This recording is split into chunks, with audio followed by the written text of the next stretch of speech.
Pick a question, Sunmi Smart Call. Have you ever encountered any hazard in the course of a profession? I was taking photographs for the Nigerian LNG, and in 2007, in a helicopter, everybody mandated to be belted down at all times. 2 pilots were in front. An Englishman who was, English parents, who was born in Nigeria, an engineer with them, was sitting by my side and telling me what they needed. I had to photograph the entire complex. So from his own part of the window, he saw something very interesting. He wanted me to photograph. So he was trying to explain to me. I got excited. He was excited, I got excited.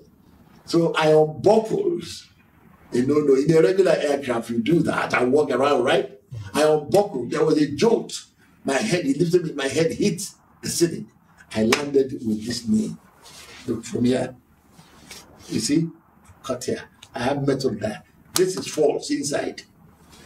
I had total knee replacement surgery. My leg turned this way. My toes were facing that way.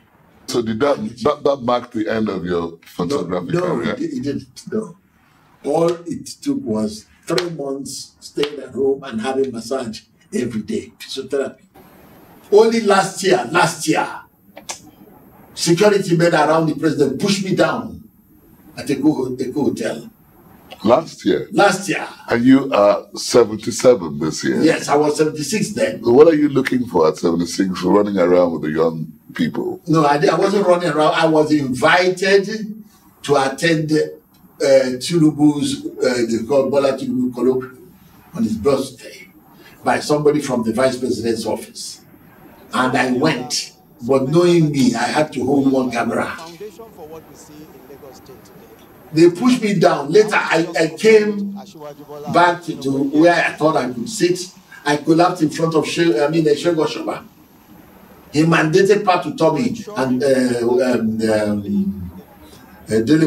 to make sure I was seated.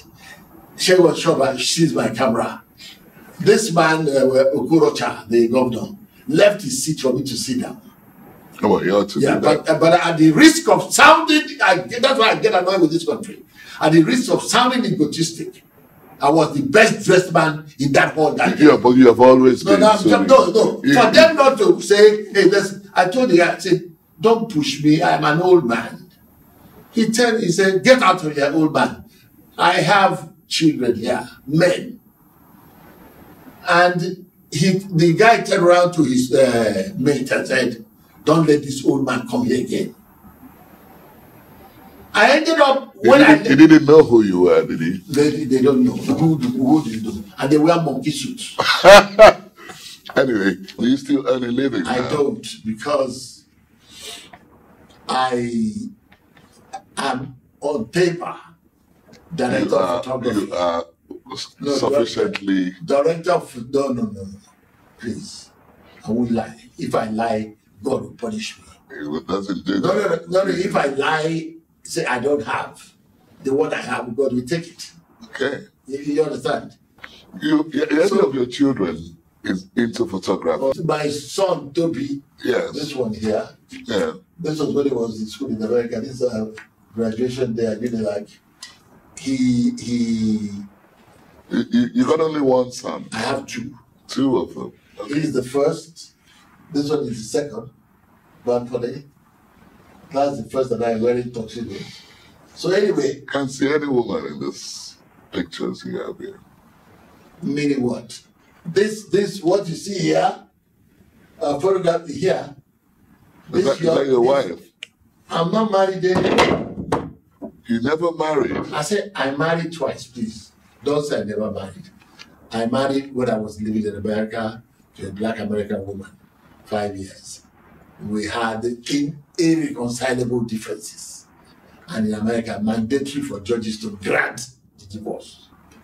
Yeah? They know.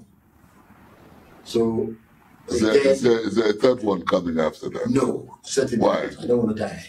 The Oba of Lagos sometimes he sees me say, how many wives do you have now? I say, Kabiesi, you have 4. Me, I can't even manage one. Is it that you're not good at marriage or what? No. Obviously, that's what it means. Listen, no, don't judge me. Some people marry for the wrong reason. They stay married if they are suffering. That's why I'm in support of women going to school and getting the best education so they don't have to go and marry a man because he has money. Stay in a bad marriage because they have money. And that's why some people get killed. How did they manage to grow up without the mother figure around them? You know? Well, I made sure I took care of them. So you were mother, father? Mother, papa, mama, as they just say, put it that way.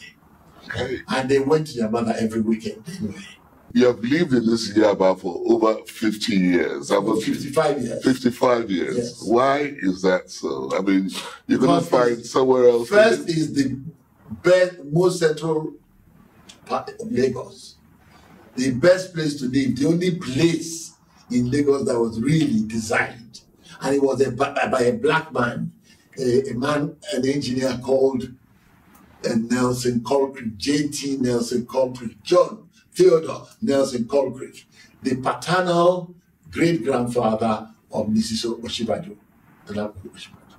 The grandfather of Mrs. Francesca Emmanuel, the former federal public, and the great-grandfather-in-law of Chief Asodu. He was, listen to me, he designed Yaba.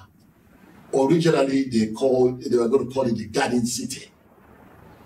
And in fact, when they started, everybody had a garden. The owner, the founder of Vivian Fowler Schools for girls, college for girls, Mrs. Dana Fowler, her father, Mr. Henry Moore, used to win the competition for gardening in Yaba because people used to garden and compete every Saturday. How do they have all English names? You know, No, excuse me. Unless you don't know the history of the returnees, people who may have gone to America or the America. Are you one of them? Because yes, I mean, you're Sunmi smart go. You don't even have any Nigerian name? Sunmi is a Nigerian name. Oh, yeah. Name. Okay. The full thing should be Olusunmi Sola. But if you start from the cut-off part, say Sunmi Sola, God moved me closer to honor. You're about to be cast away on an island, say Badagry Beach, you know, and you are required to take 5 items along with you. What could be the 5 most important items you take along with you? Apart from clothing, change of underclothes and all that. That's clothing. Yeah. Clothing, yeah. preferably khaki and denim. Mm-hmm. And shoes you could use to work, at least like maybe running shoes, you work on the sand. Mm-hmm. I must have a camera with me. Mm-hmm. Of course, the toiletries. What else? You tell me. No, I've told you, I said toiletries. And then 5 items you think you have picked. Toothpick, okay. Toothbrush, toothpaste, and if possible, I go for Paco. You know what that is? Twist stick. The thick one. If I were going to ask as the last question, what do you find most fulfilling in your photojournalism career? That I am able to document my work for future generations to see. Already, I 2 people from the University of Ishmael, they studied my work and got their degrees. When Mrs. Blair and Clinton gave me the award, I received the loudest ovation. I think we will tell them. Former Vice President Atiku was there, Ibetukwe was there, and the chiefs and whatever, generals. They called them, they go. But when they called my name, standing ovation, and people were clapping. Because they're giving me for my work. And Mrs. Blair, who's a Catholic, looked at me, she said, "You have a lot of fans out there. I just did like this. I said, by God's grace. Sunmi Smartco, self-made, iconic photojournalist of our modern era. It's been my guest on the program, The Chat. Thank you so much, sir. Thank you, Manny. And long may you live. And you too. It's been The Chat. See you next time. The Chat is produced by Channels Television. You can watch it again online. Just visit our social media platforms: Twitter, YouTube, Facebook.